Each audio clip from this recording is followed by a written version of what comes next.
It just went off. When I racked it back, it went off.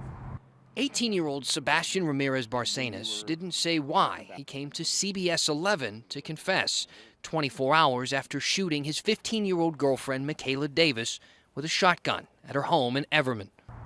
She was kind-hearted, you know. She helped me in everything.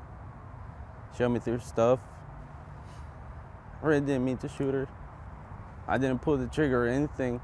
He said he was cleaning the gun that belonged to Michaela's brother when it went off in a room filled with friends and family. They scattered.